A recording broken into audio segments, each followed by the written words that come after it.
ఏం చేశాడా వీడు?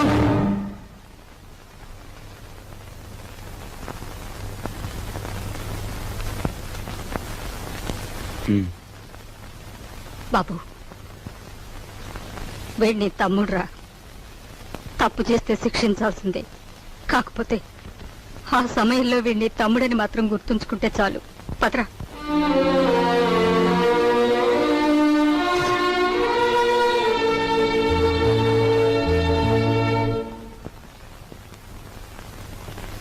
వాడెందుకు కుట్టాడో తెలుసమ్మా? చెప్పు.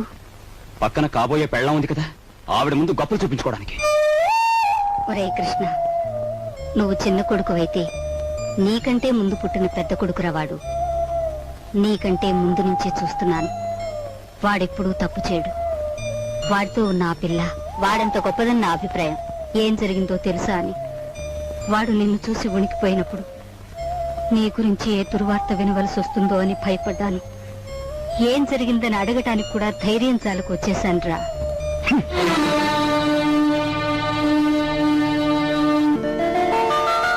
ఈమె నా చెల్లెలు ఇల్లు వదిలి వచ్చేసింది. మీ సేవా సాధనలో ఉందేమో.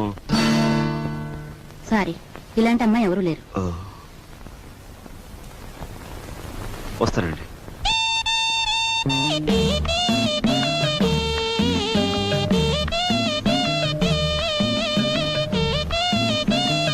ఇలా రా. వస్తున్నా.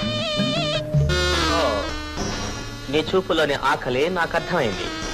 నీకేది కావాలన్నా నేను ఉపయోగపడతాను, అలాగే నాకేది కావాలన్నా నువ్వు ఉపయోగపడాలి. ఇక్కడ ఫ్రెండ్షిప్ కి అది కండిషన్. ఓకే? రాజు, నువ్వేవి అనుకోనంటే ఈ డబ్బుతో నీ అప్పులన్నీ తీరిస్తే ఎలా ఉంటుంది? స్నేహితురాలుగా నేనేం చేయాలో, ఏం చేయగలను నాకేం అర్థం కావటం లేదు. నీ అభిమానం, ఆత్మబలం అండగా ఉంటే నాకు అంతే చాలు. పద. మంచి తరుణం మించిపోవును, ఆలసించిన ఆశాభంగం. 8 రోజులు సైకిల్ తొక్కిన వారికి 8,000 రూపాయలు బహుమానం. 8 days 8,000. 8 రోజులు సైకిల్ తొక్కిన వారికి 8,000 రూపాయలు బహుమానం.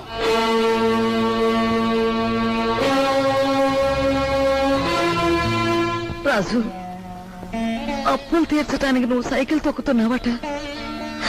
మనలాంటి కుటుంబాల్లో పుట్టి ఇలాంటి పనులు చేస్తే ఎంత పరువు తక్కువగా ఉంటుందో ఆలోచించు.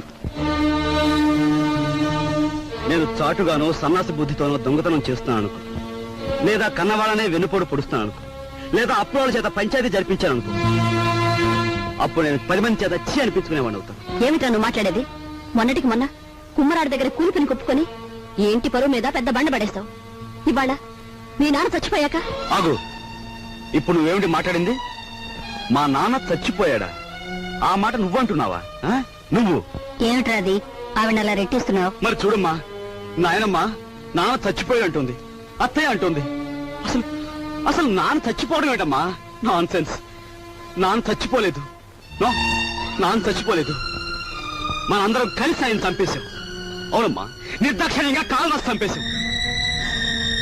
కొండంత మనిషిని చాదస్తితో కొందరు, స్వార్థంతో కొందరు, ఇలా అందరూ కలిసి ఆయన చంపేశాం. ఏ చంపలేదా? ఒక్కసారి మీరందరూ గుండెల మీద చేతులు వేసుకుని ఆలోచించండి.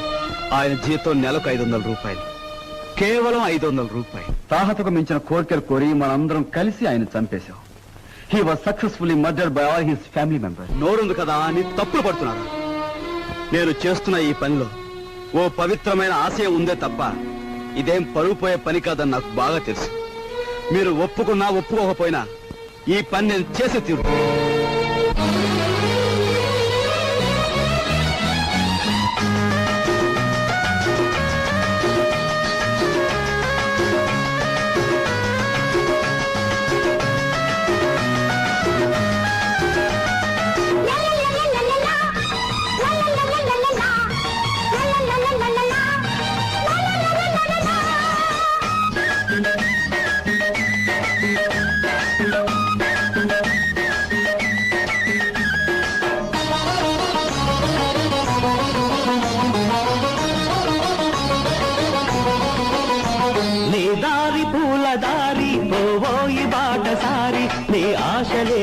ఫలించగా ఫలించు విజయ భేరి నీ ఆశలే ఫలించగా ఫలించు విజయ భేరి నీ దారి పూల దారి పోయి బాటసారి నీ ఆశలే ఫలించగా ఫలించు విజయ భేరి నీ ఆశలే ఫలించగా ఫలించు విజయ భేరి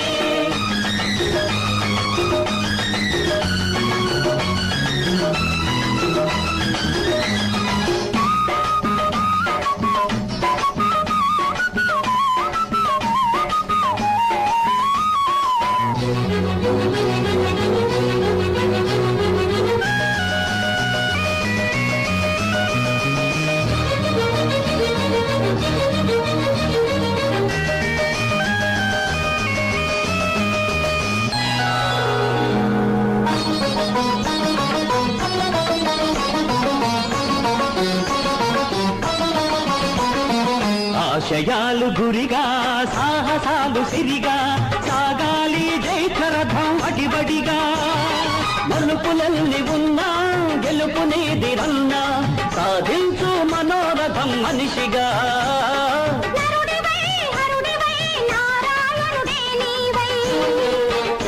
నీ వాసలే ఫలించగా వరించు విజయలక్ష్మి నీ వాసలే ఫలించగా వరించు విజయలక్ష్మి నీ దారి పూల దారి పోయి బాటసారి నీ ఆశలే ఫలించగా ఫలించు విజయ భేరి నీ ఆశలే ఫలించగా ఫలించు విజయ భేరి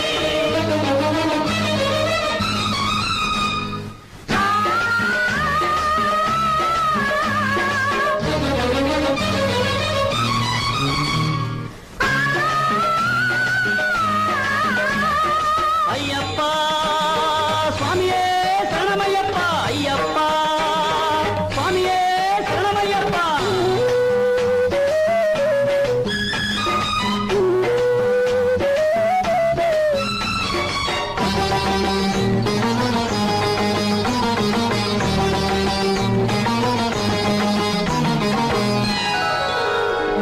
కాళరాత్రి ముగిసే కాంతి రేఖ మెరిసే నీ మండిన గుండెల నిట్టూర్పులలో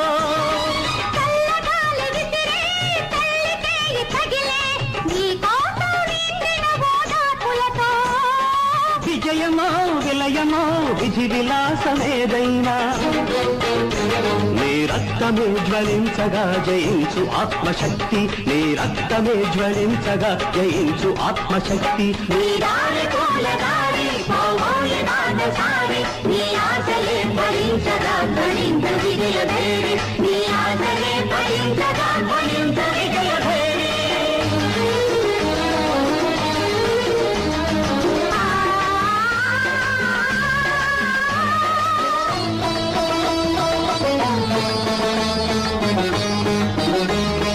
అయ్యప్ప స్వామియే శరణమయ్యప్ప అయ్యప్ప స్వామియే శరణమయ్యప్ప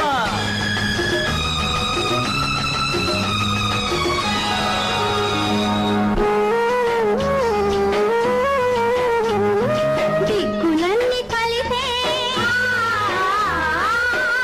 ఒకటి వెలసే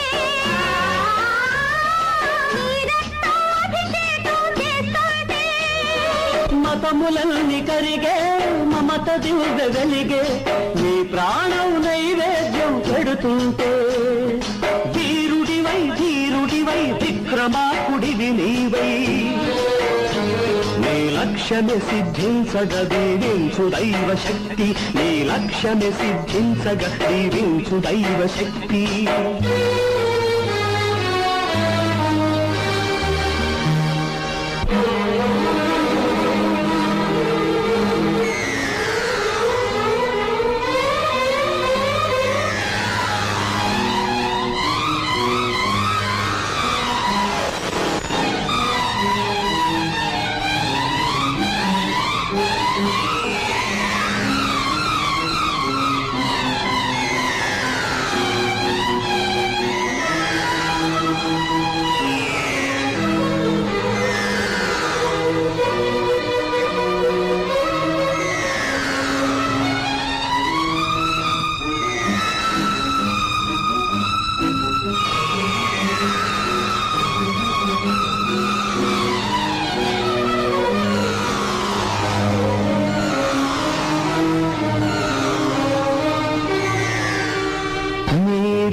పూలదారి పోవోయి బాటసారి నీ ఆశలే ఫలించగా ధ్వనించు విజయ భేరీ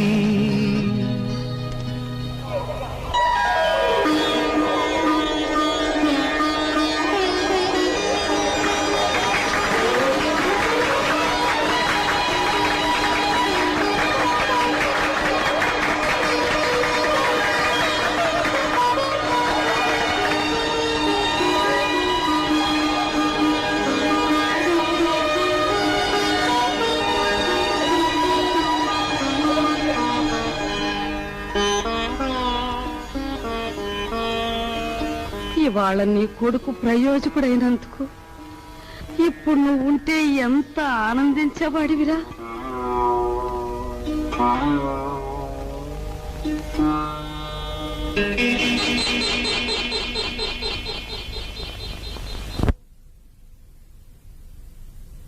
రాజుగాడి గదిలో దూరి డబ్బు కాచేద్దామంటే వాడు పడుకున్నాడో లేదో తెలియచావట్లేదు.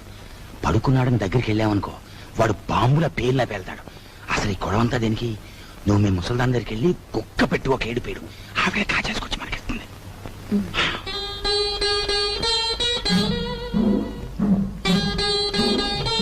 రాజు సైకిల్ దుక్కి సంపాదించిన డబ్బుతో ముందు అప్పులు తీరుస్తానంటున్నాడు.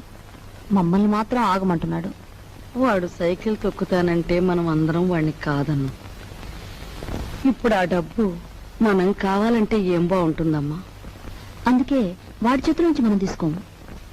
మరి నువ్వు ఆ గదిలోకి వెళ్తావు, ఎవ్వరికి అనుమానం ఉండదు. ఆ డబ్బు నువ్వు తెస్తావు.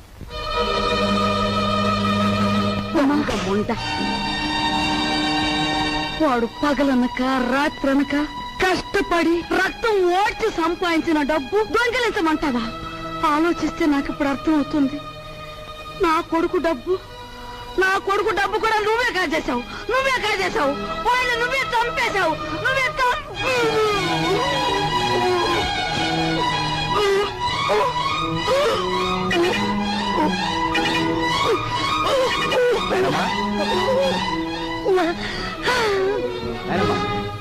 ఏమైంది? బాబు ఏమైందేనమ్మా? ఎందుకు కేకలు పెట్టావు?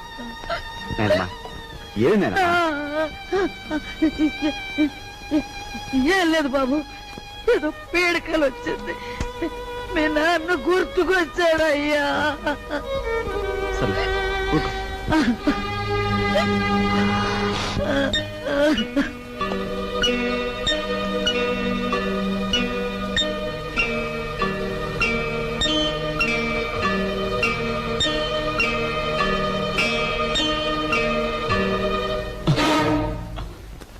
ఏమిట్రా లోపల నుంచి వస్తున్నా? ఏమిటి?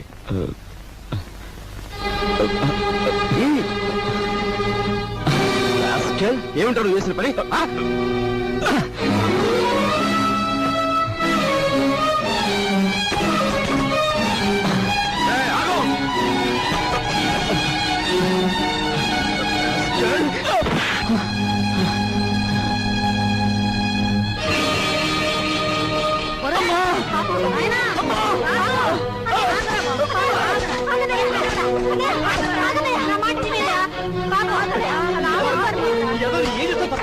అమ్మా వదలమ్మా, మీరు కూడా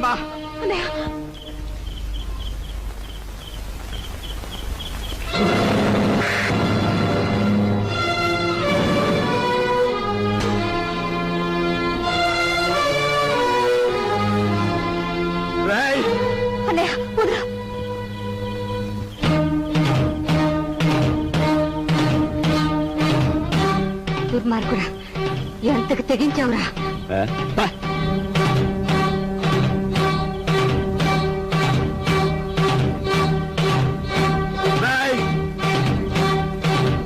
తప్పు చేస్తే శిక్షించాల్సిందే. కాకపోతే ఆ సమయంలో వీడిని తమ్ముడని మాత్రం గుర్తుంచుకుంటే చాలు. తమ్ముడు ఎవడ్రా నీకు తమ్ముడు? ఒక సిగరెట్ వెలిగించినంతసేపు లేదు నీ పెద్దరికం, ఒక దమ్ము లాగినంతసేపు లేదు నీ పెద్దరికం. అందుకోసం నువ్వు ఎగిరిపడిన అవసరం లేదు. ఏమిటి నీ గొప్ప? నాన్న చచ్చిపోయి 4 రోజులు కాలేదు, రకరకాలుగా అధికారం చలాయించాలని చూస్తున్నావు. నీ పెద్దరికం నాకు అక్కర్లేదు. సచ్చినాడ ముసలిముండా. ఐఎమ్ సారీ, నీకు మర్యాద ఇవ్వాలి కదూ. చూడు మిస్టర్, నీకు ఎవరి పెద్దరికం అక్కర్లేదనుకుంటే ఈ ఇంట్లో నుంచి తక్షణం బయటకు వెళ్ళిపోవచ్చు. నేను ఇంట్లోంచి వెళ్ళిపోవాల్సి వస్తే ఏం జరుగుతుందో తెలుసా? నువ్వు ఈ ఇంట్లో ఉండాలంటే ఏం చేయాలో తెలుసా? తెలుసు. నిన్ను అన్నా అని గుర్తించాలి, నువ్వు తంతే పడుండాలి.